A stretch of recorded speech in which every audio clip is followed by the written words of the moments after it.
boomerangs, bombs, dungeons, magic swords, puzzles, and green tunics. Welcome to The Legend of Zelda.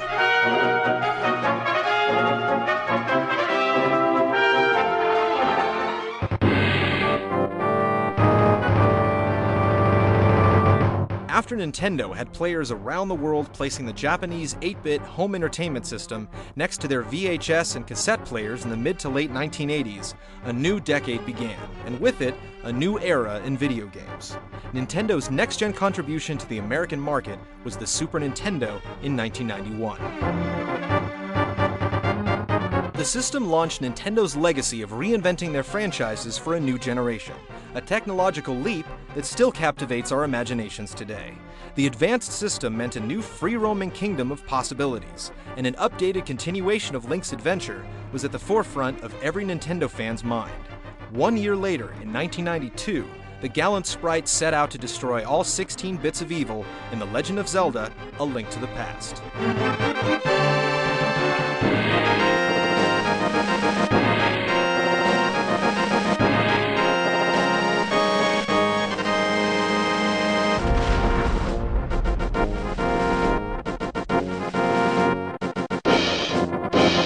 4 years after the side-scrolling Zelda 2, Nintendo returned the series to an overhead perspective, one that added exquisite detail and a bright polish to the original adventure.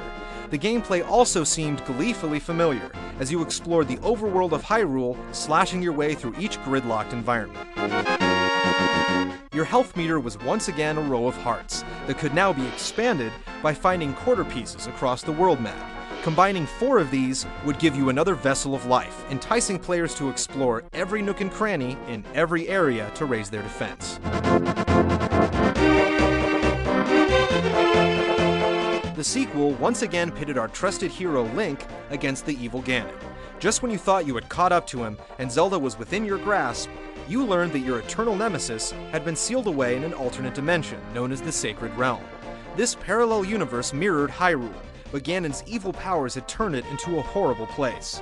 Link had to travel back and forth between these two worlds, making the game twice as big as expected, and introducing numerous realm-crossing brain teasers.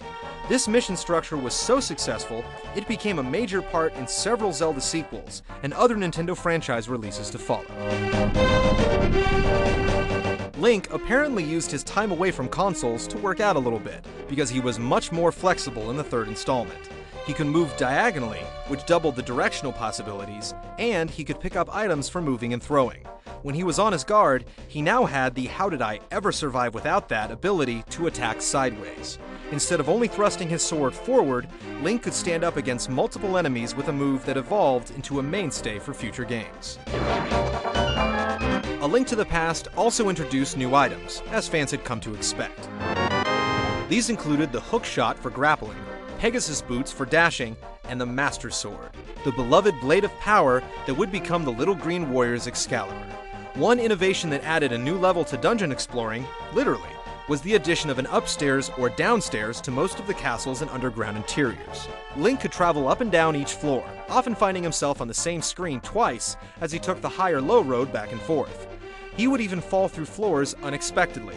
This feature not only returned in numerous overhead sequels, but it was an interesting development that would one day become a full 3D experience on the N64.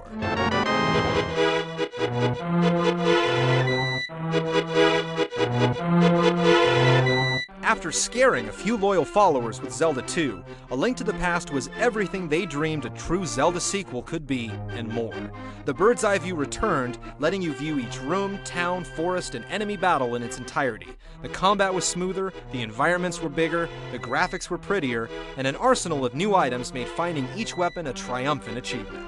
Needless to say, the game was a smash hit.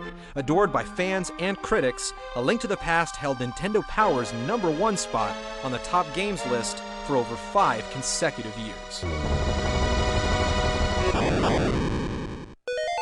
Before Nintendo set to outdo themselves again, they moved the series to their first handheld device, the black and white Game Boy. It was not the first RPG to appear on the Pocket System, but it did give the developers license to move the series into unexpected directions, in The Legend of Zelda: Link's Awakening.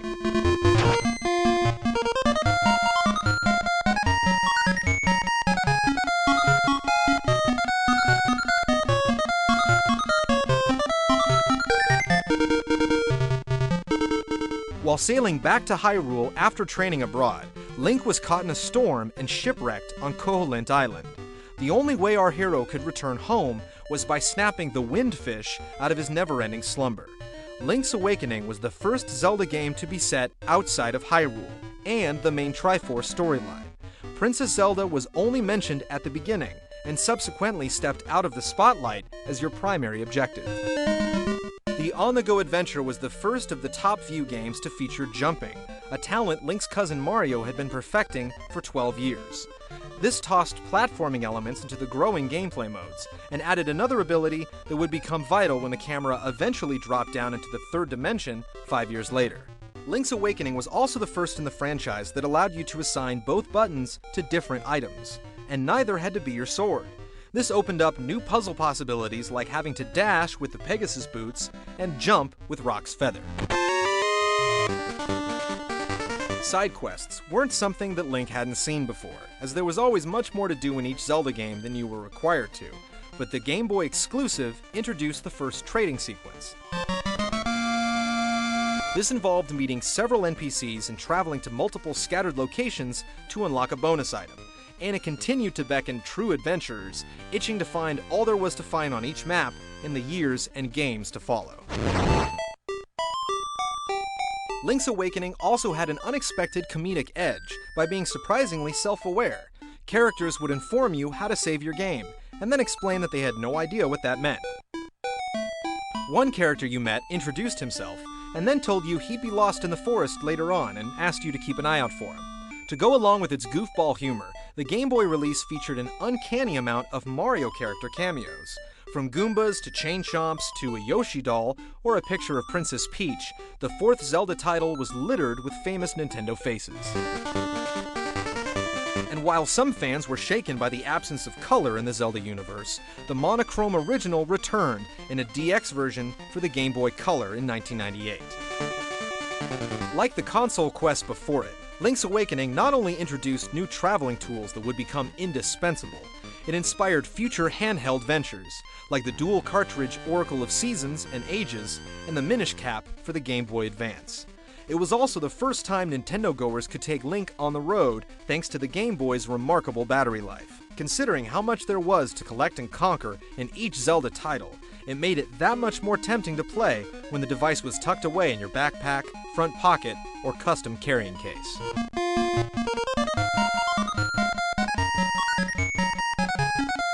We're nearing our halfway point in our journey through the history of Hyrule. Keep your battle camera locked onto Part 3 of our Legend of Zelda retrospective, as we explore Link's trek into the third dimension on the Nintendo 64. It was there that he starred in what many consider to be the best in the series, and one of the finest video games ever made, the Ocarina of Time, as well as its controversial time-traveling follow-up, Majora's Mask.